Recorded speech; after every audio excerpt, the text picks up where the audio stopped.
Welcome back to the David Pakman Show, everybody. I'm Pat Ford filling in for David today. He'll be back with us tomorrow. Well, the U.S. Defense Department, they say that they're running out of money. Despite the fact that they have this $1.5 trillion annual budget, they can't seem to afford this war that's also not a war with Iran. The ongoing conflict with Iran has severely depleted military funds, leaving critical operations at risk of running out of money within a matter of weeks, is what they tell us. Apparently, they are running out of money, and we have to give them $67 billion in emergency defense funding, although the House is willing to apparently give them even more, $73 billion. So lawmakers from both parties, but especially Democrats, obviously, are frustrated by the Pentagon's failure to provide an accurate cost assessment of this war. We were told that this was going to cost a fraction of what it's already cost us, and we know that this thing could end up going on for not only months and months, but years and years, and who knows how many trillions it could end up costing us when it's all said and done. So in comes Pete Hegseth, the former Fox News weekend host turned defense secretary, turned, I guess now, war secretary, as he wants to be referred to.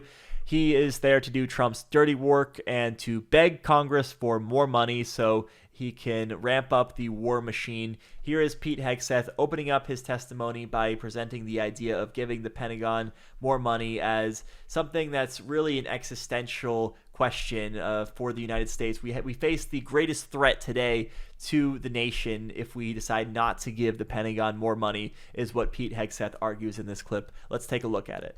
We know what that means, that means 1.5 trillion. Given the world that we live in and the disaster of what the Biden administration budgets gave us, not funding this department at 1.5 trillion, I believe, is the greatest threat that our nation faces. Either we invest in our warriors at this moment of step change on the battlefield and growing threats, or this is all just talk. Yeah, so Hegseth feels as though if we talk a bunch of crap, we got to be able to back it up. Well, regardless of if that's the case, Trump and you certainly didn't have to talk all that crap to begin with. Maybe we could have just not done that, and then we wouldn't have to follow through, in your view, with military action. Next up, we have Georgia Democratic Senator Jon Ossoff just absolutely tearing in to Pete Hegseth, using his own words against him, because Trump and Hegseth and all these Trump administration officials love to have it both ways. But if you just play back their own words from a few weeks ago, a few months ago, then they end up looking like fools because they're constantly contradicting themselves. Here is Jon Ossoff putting on a masterclass, really cornering Pete Hegseth here. But they're Mr. Secretary, at the lowest level you they've been in a stated very that long time. on day 14 of this conflict, in the second week of the conflict, you stated that Iran's military had been, quote, destroyed and, quote, made combat ineffective. Was that an accurate statement? Yes or no? Iran's ability to challenge the United States of America at the level at which we're capable of. That's not what I asked you, Mr. Secretary. You said on day 14 Iran's military had been, quote, destroyed and, quote, made combat ineffective. Yes or no, was that an accurate statement? What the American military has done to the Iranian military is a historic military defeat, and they're ineffective in that context. So Pete Hegseth is so obviously in a pickle here, because he can either decide to stand by his statements from before and go along with this narrative of we're crushing Iran and they have no Navy left, they have no Air Force left, and we're just completely dominating them and they're begging for mercy. He can stand by all that stuff, but then it's really hard to make the pitch that you need $67 billion to fund the war effort. So that's why he's trapped between a rock and a hard place, and so he's trying to get as clever as he possibly can with it, but Jon Ossoff is just not letting him get away with it and making it clear that it's obvious that Pete Hegseth is not answering the question. And then there was this glorious moment from the testimony involving Connecticut's Chris Murphy, who asked about Trump's private jet that he got from Qatar, the bribe that he got from Qatar, really, because this thing is supposed to end up in Trump's presidential library once he has a presidential library.